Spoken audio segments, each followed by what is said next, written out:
के सामने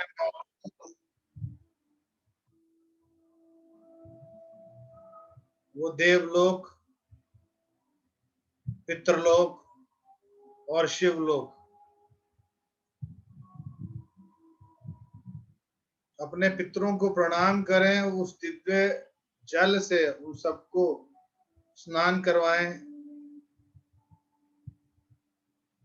नाना प्रकार के व्यंजनों को देखें। आपके सीधे हाथ पर एक दिव्य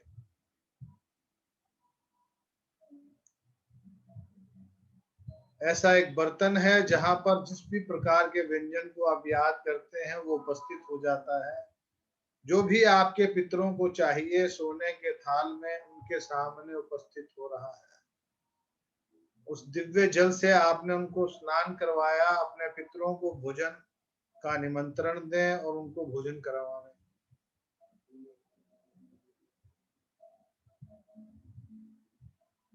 पितरों के भोजन करते करते ब्रह्मांड में जो अतृप्त आत्माएं हैं, जिनके कुल में कोई बचा नहीं या कुल में किसी ने उनके लिए कोई कार्य नहीं किया उनको मुक्त कराने के लिए, उन सबको आवाहन करें। उन सबको भी उन दिव्य जल से स्नान कराएं,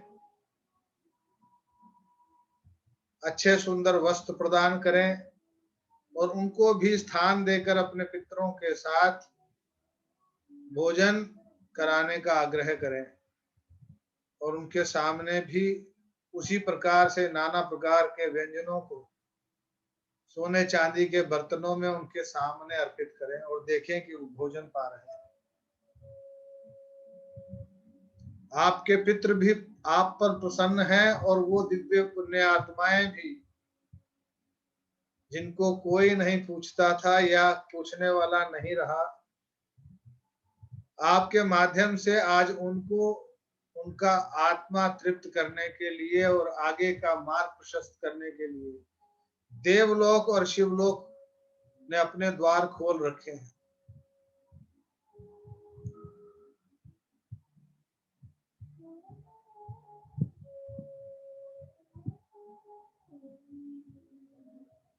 सभी ने भोजन पा लिया। सबको आग्रह करें कि अभी देवलोक से जो देवता लोग बुलाए हैं उन पितरों के साथ मिलकर आप उन देवताओं का स्नान ध्यान करें, उनको वस्त्र आभूषण दें और उनको भी भोजन जिमाएं, क्योंकि ये सेवा आपने नहीं, आपके पितरों द्वारा देवताओं की सेवा करनी है। पितरों को आज देवलोक का मार्ग खोलने के लिए और शिवलोक का मार्ग खोलने के लिए इसलिए आह्वान किया कि आपके और जो ब्रह्मांड में अतृप्त पुण्य आत्माएं जो भटक रही थी उनके लिए आपने आज दिव्य कार्य करना है। सभी देवताओं को पंचामृत से स्नान कराएं, उस दिव्य जल से अभिषेक करें, सुंदर आभूषणों को अपने पितरों द्वारा देवताओं को अर्पित करते हुए देखें और जिस भी प्रकार की भोजन जो देवलोक में देवताओं को प्रसन्न है उसी प्रकार के भोजन की व्यवस्था सोने चांदी आभूषणों से भरे हुए रत्नों से जड़ित बर्तनों में नाना प्रकार के व्यंजन उनके सामने उनको परोसें, उनको भोजन करता हुआ देखें, प्रणाम करें और आग्रह करें कि वो भोजन प्राप्त करें।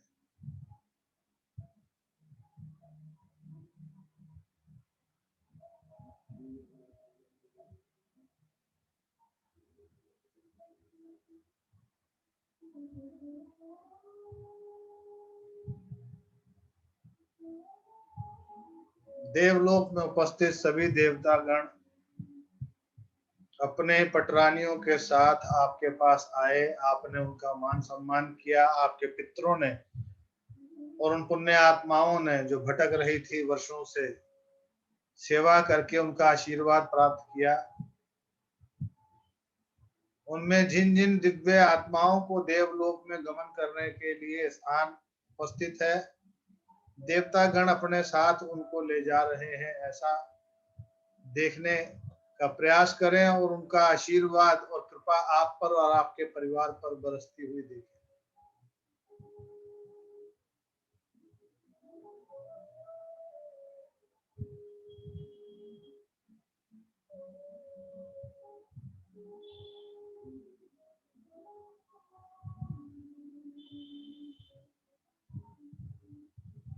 अब शिवलोक से उपस्थित शिव परिवार, उनके गण, उनका आवाहन करें और देवताओं ने देवलोक से शिव परिवार पर और शिव गणों पर पुष्पों की वर्षा, रत्नों की वर्षा, सुगंधित इत्र की वर्षा करते हुए उसको महसूस करें। प्रणाम करें, दंडवत प्रणाम करें। और जो पितृ देवलोक में गमन नहीं किया, जिन पितरों ने, जिन पुण्य आत्माओं ने, वह शिवलोक में वास करने के लिए भगवान भोलेनाथ की कृपा के लिए आज उनकी सेवा करेंगे। तो सभी को पंचामृत से स्नान करवाएं। आप जैसे जैसे स्नान करा रहे हैं, ब्रह्मांड में ऋषिगण ब्रह्मलोक से,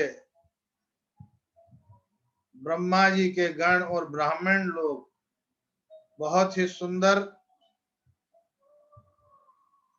रुद्री का पाठ करते हुए भोलेनाथ और शिव परिवार के साथ उनके गणों का अभिषेक करते हुए दूध, दही, शहद, घी, शक्कर और जो दिव्य लोकों से आया हुआ दिव्य जल, उससे आपने सबका अभिषेक किया।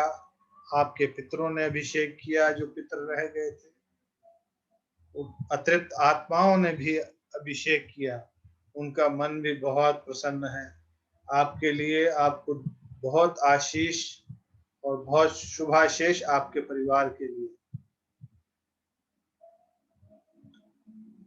अब जिस जिस प्रकार के गणों के वस्त्रों की व्यवस्था की जा सकती है, वैसे वस्त्र उनको अर्पण करें।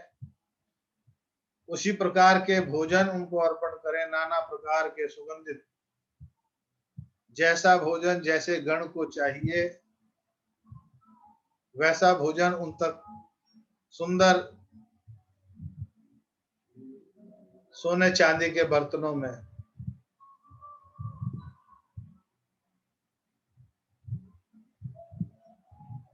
भांग, धतूरा,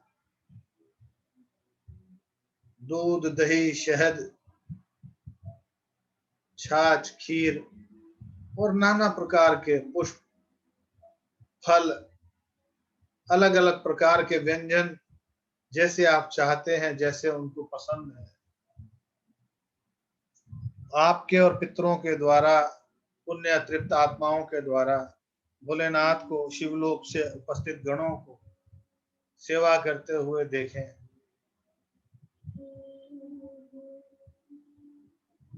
मन प्रसन्न और चेहरे पर एक चमक।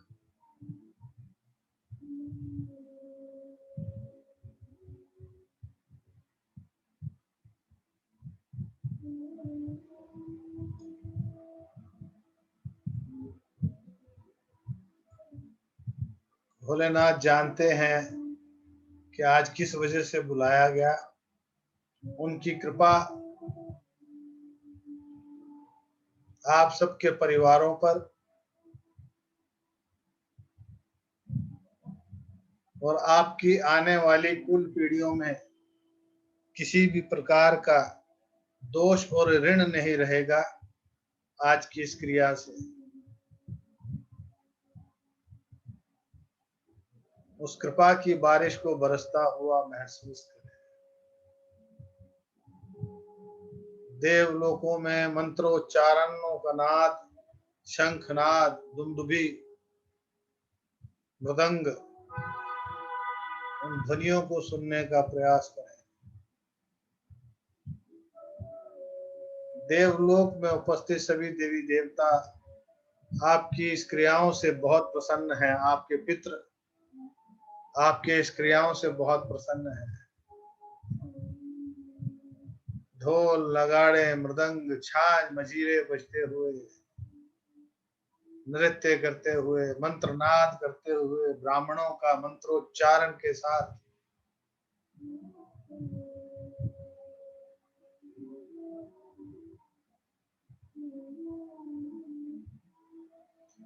पुष्पों की वर्षा करें। सुंदर आभूषण, इत्र,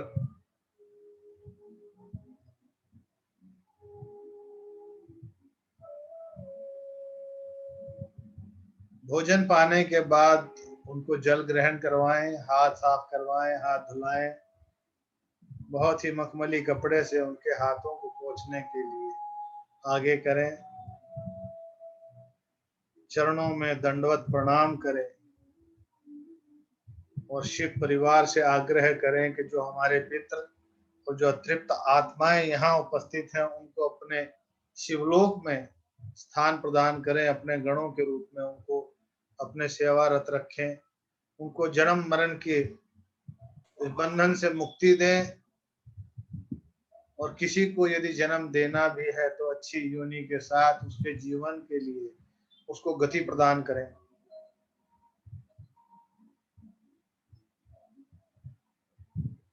उनके आशीर्वाद को, उन सभी दिव्य आत्माओं को एक दिव्य रोशनी के रूप में शिवलोक की ओर गमन करते हुए गणों के साथ जाते हुए देखें। देवताओं की पुष्प वर्षा, शंखनाद।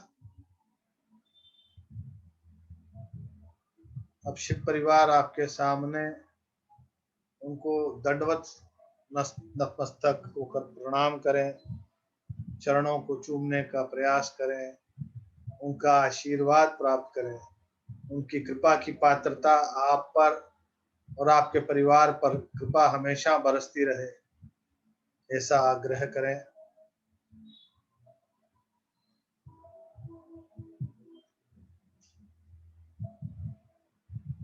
जैसे मन में भाव हैं उनमें अच्छे भावों का सृजन और बलवती हो जाए। अच्छे जीवन की रचना करने में, अच्छे विचारों का सृजन करने में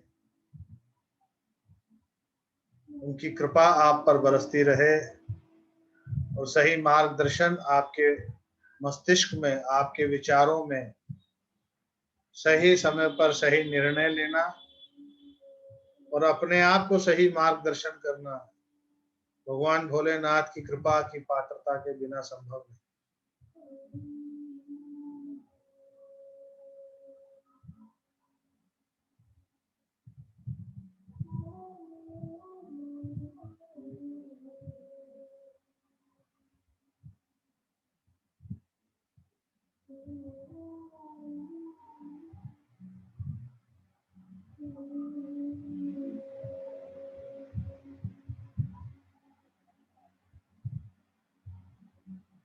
ब्रह्मांड से अलग अलग प्रकार का प्रकाश, अलग अलग प्रकार के दिव्य पुष्पों की वर्षा,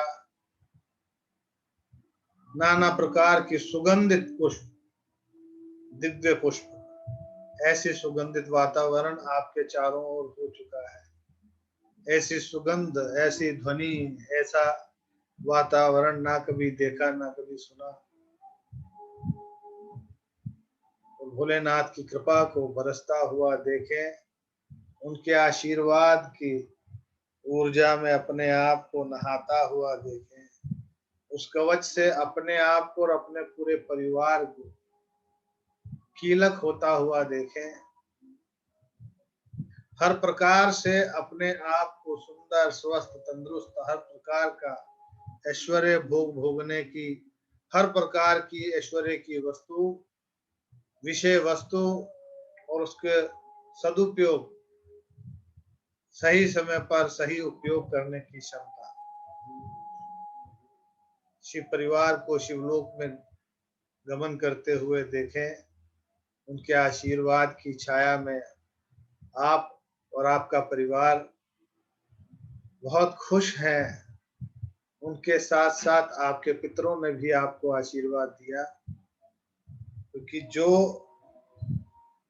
कितने वर्षों से भटक रही थी अतृप्त आत्माएं, आज उनको आपके माध्यम से देवलोक में स्थान मिला, शिवलोक में स्थान मिला, गणों की पदवी मिली, देवों की पदवी मिली, और कुछ एक अपने नए जीवन के लिए, नया जीवन के लिए, नया परिवार, नई माता की कोख उनको मिल चुकी है। उनके जीवन के लिए गति प्रदान हो चुकी है। उनका आने वाला जीवन और सुदृढ़ और खुशहाल और संपन्न हर प्रकार के ऐश्वर्य के साथ।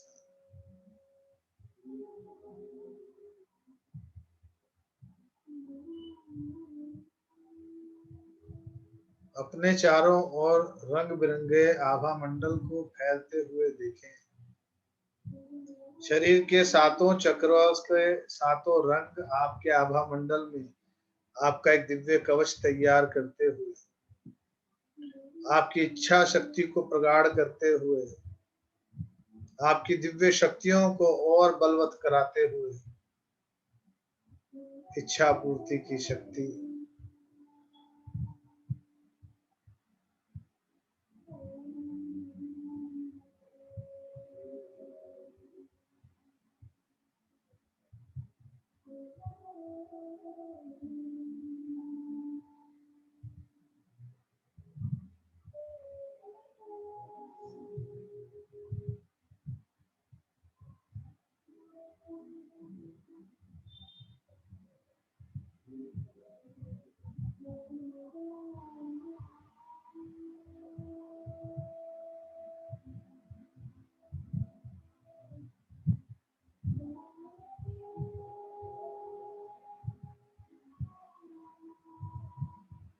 शरीर के सभी चक्रास को एक ही दिशा में, एक ही गति से प्रकाशमान और ऊर्जान्वित होते हुए महसूस करें, देखने का प्रयास करें। सभी शक्तियां और प्रगाढ़ हो चुकी हैं, संपन्नता बढ़ती जा रही है, धन दौलत की अकूट धन संपदा की बारिश, परिवार में हर प्रकार की संपन्नता मौजूद, पेट अंदर, शरीर के एक्स्ट्रा फैट्स खत्म, शरीर को तंदुरुस्ती मिल गई, जवानी जैसा सुंदर शरीर मिल गया, और मल्टी बिलियनियर जितने पैसे मिल गए, उस पैसे का भोग करने की क्षमता और बुद्धि आ गई।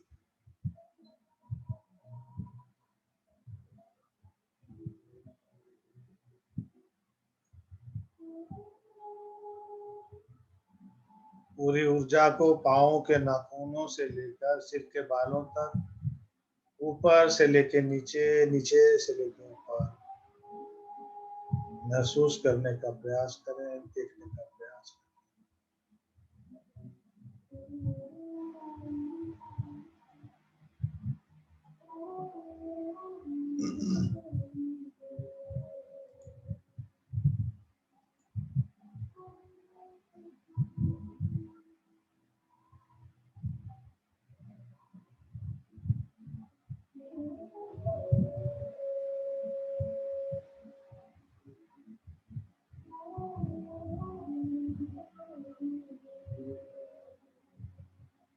सारा ध्यान अपनी श्वासों पर ले आए।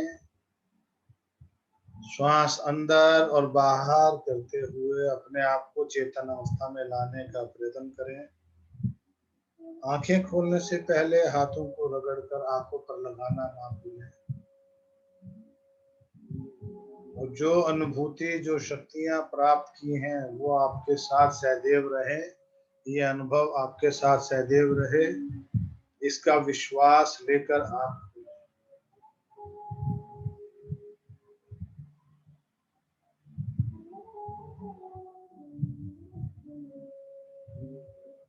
राधे राधे बाबा जी। राधे। जी। राधे राधे बाबा जी। राधे राधे, जय श्री राधे। हाँ जी, कैसा रहा?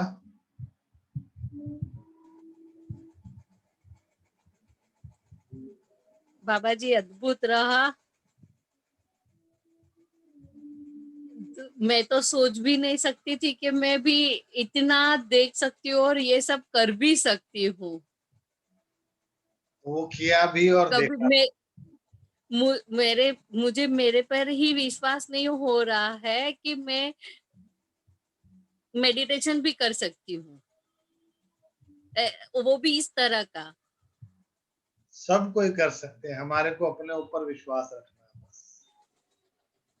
जी वही बोल रही हूँ ना बाबा जी की इतना विश्वास अभी तक नहीं जुटा पा रही हूँ, वो विश्वास कि नहीं मैं भी कर सकती हूँ करके।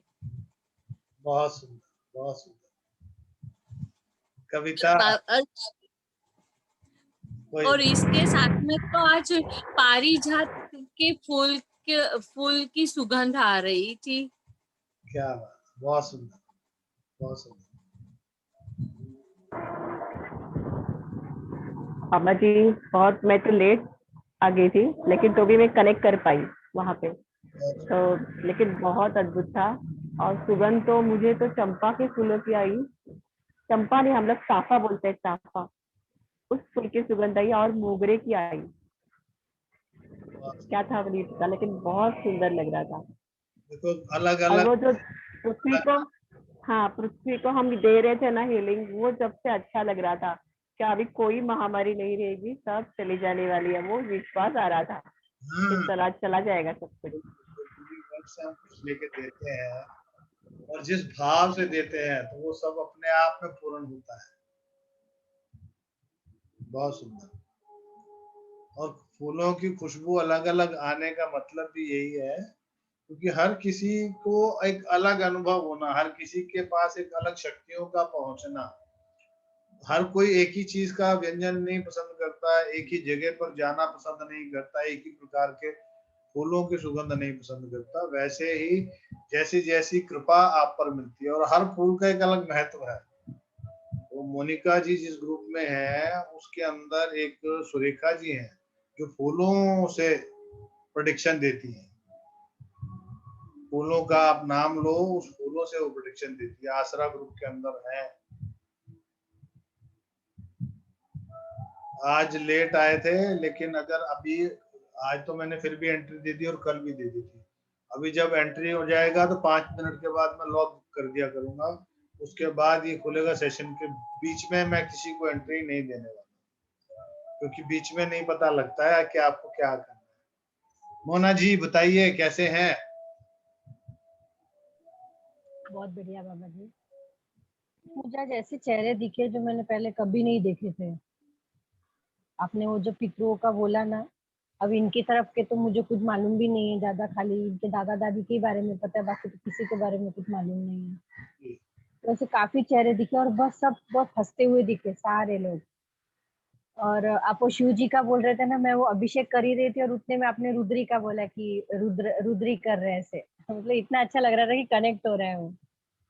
बहुत बिल्कुल सुंदर, बहुत सुंदर, बहुत अद्भुत। है, क्योंकि पितृदोष ये मुझे भी, देखो मैंने हमेशा बोला कि मुझे नहीं मालूम होता कि ठाकुर जी ने कब क्या किससे सेवा लेनी है। अब किसके पितरों को राजी करना था। और आज 14 है, आज पितरों का दिन भी है। कल अमावस्या है ना, तो आज 14 है। 14 को जो है हम पितृदोष की पूजा कराई जाती है। अमावस्या में पितरों दोष की पूजा कराई जाती है। और त्रयोदशी को हम भोलेनाथ की कहते हैं ना, त्रयोदशी व्रत करे हमेशा तन्नी ताके रहे कलेशा। ये शिव चालीसा में एक ये लाइन है। पंडित त्रयोदशी को लावे, ध्यान पूर्वक होम करावे। तो शिव चालीसा में लिखा है कि त्रयोदशी के दिन यदि भोलेनाथ की सेवा करें तो आपको बहुत सुंदर फल मिलता है। और 14 को आज पितरों को मुक्त करना था। मुझे भी नहीं मालूम था कि आज क्यों ऐसा अचानक से, तो करा कुछ और रहा था, लेकिन कराते कराते ठाकुर जी की प्रेरणा से और हजारों लाखों जो पुण्य आत्माएं जो भटक रही थी उनको आज गति प्रदान हुई है। तो शायद भोलेनाथ चाहते थे कि अपने स्थान दें, नहीं तो आगे पीछे हम कभी भी शिवलोक में देवलोक में नहीं भेजते हैं। इसका मतलब कोई कारण तो होगा कि आज वहां के रास्ते खुले होंगे, वहां तक आपको आपके पितर भी जाएंगे और वो पुण्य अतृप्त आत्माएं भी, जिनको आज आपने भोजन कराया, जलपान कराया, जो बहुत समय से अतृप्त थे, वो मानसिक रूप से भी तृप्त हुए और भौतिक रूप से भी तृप्त हुए। और जो आगे जन्म नहीं लेना चाहता, वो देवलोक में और शिवलोक में उनको स्थान मिल चुका है।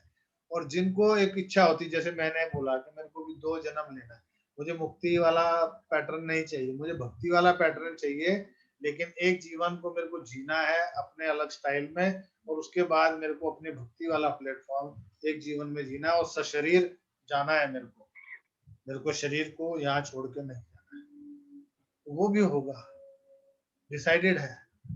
तो वो हम सब कर सकते हैं, यदि हम सोच लें तो हर चीज संभव है। बाबा जी, शरीर जाना मतलब जैसे मीरा जी चले गई थी वैसे? जी जी जी जी, सशरीर गए। बाबा जी की बात करते रहते हैं अक्सर, क्योंकि ये जो स्थान है बद्रीनाथ के ऊपर कोई धाम है, एक आश्रम है, वो हर किसी को नजर नहीं आता है, और वो पट खुलते हैं उनके लिए जो शरीर जिनको चाहते हैं, वो शरीर छूटता नहीं है। जैसे वो महावीर बाबा और एक और बाबा है, अवतार बाबा जी। अवतार बाबा जी, जिनको आज भी लोग कई बार देख लेते हैं, दर्शन कईयों ने किए हैं। वो कभी कभी ज्ञानगंज ना, ज्ञानगंज की बात कर रहे हैं आप? जी जी जी, वो जगह जगह हाँ जी हाँ जी, वो बद्रीनाथ से ऊपर आसपास में ही कहीं जगह है। नर नारायण पहाड़ के पीछे की तरफ है। वो जब भी आपको आपके भाग्य जागृत होंगे तब आप पहुंचोगे, कोई से भी पहाड़ हो, तो वो नारायण की कृपा होगी तो पहाड़ आपके दिल्ली में भी आ जाएगा, मुंबई में भी आ जाएगा, राजस्थान, क्योंकि यदि आप पर बाबा जी, मैं वहां पे गई थी ना, मेरा ध्यान बिल्कुल वो बद्रीनाथ में विष्णु जी पे था नहीं। मेरा पूरा ध्यान वही था कि क्योंकि मैंने काफी साल पहले पढ़ा था कि महाअवतार बाबा जी कहाँ पे स्थान है, और वो इस तरीके से वहां लोगों को लेके जाते, मतलब जिनको उनको बुलाना है उन्हीं को वो वहां प्रेरणा देते आने के लिए। तो मैं इतना ढूंढ रही थी और मेरे को इतनी बेचैनी हो रही थी। वो हम गर्म कुंड में वहां जाके नहा कर आए, फिर से दर्शन, मेरी वो मूर्तियों पे मेरा ध्यान ही नहीं जा रहा था, मंदिर में मेरे को जाने को मन भी नहीं कर रहा था। मैं बस उनको ही ढूंढ रही थी कि कहाँ मेरे को मिल जाए, किसी रूप में मिल जाए। फिर ऐसे भी सोच रही थी कि क्या मेरी पुण्य ही कम पड़ रही है क्या, तो उनको प्रेयर कर रही थी कि भाई इतना पुण्यवान बनाओ कि मैं आपके दर्शन इधर कर सकती हूँ। आएंगे, वो समय तो उस आएगा। दिन कुछ नहीं हुआ। दूसरे दिन सुबह मेरी मम्मी का हमको कुछ सामान देना था। सुबह मैं और मेरी दीदी 4 बजे उठ के हम निकल गए थे, कोई भी नहीं था रास्ते में, कोई भी नहीं। हल्की बारिश हो रही थी और बहुत ठंड थी वहां पर। तो एक श्रीराम लागू, जो मराठी एक्टर है ना, श्रीराम लागू, अभी तो नहीं रहे वो, डॉक्टर श्रीराम लागू, जी उनके जैसे एक बूढ़े बाबा वो जो नदी का जो पुल है ना, वहां से वो आ रहे थे। तो हमने उनको बोला कि हमको ऐसा ऐसा देना है, आप लोगे क्या? तो उन्होंने हल्की सी मुस्कान की और ऐसे झोला लेके थे, और पूरे सफेद कलर का उन्होंने धोती और वो पहना, तो इतने दिव्य लग रहे थे वो। तो उनको हमने दिया और उनके चरण स्पर्श किए, उनको दक्षिणा दिए, तो पैसे नहीं लिए उन्होंने, सिर्फ वो जो देना था वो ले लिया। उस सीढ़ी ऊपर चढ़े और हम लोग वो पुल से होके गए, पीछे मुड़ के देखा तो कोई भी नहीं। तो मैं इतनी धन्य हो गई कि बाबा जी, महाअवतार बाबा जी, आपने जैसे भी हो, मैं ऐसे ही समझूंगी कि आपने ही हमको दर्शन दिए। अभी शायद आपके धाम तक आने का हमारी पात्रता नहीं है, लेकिन जैसे भी है वैसे मैं यही मानू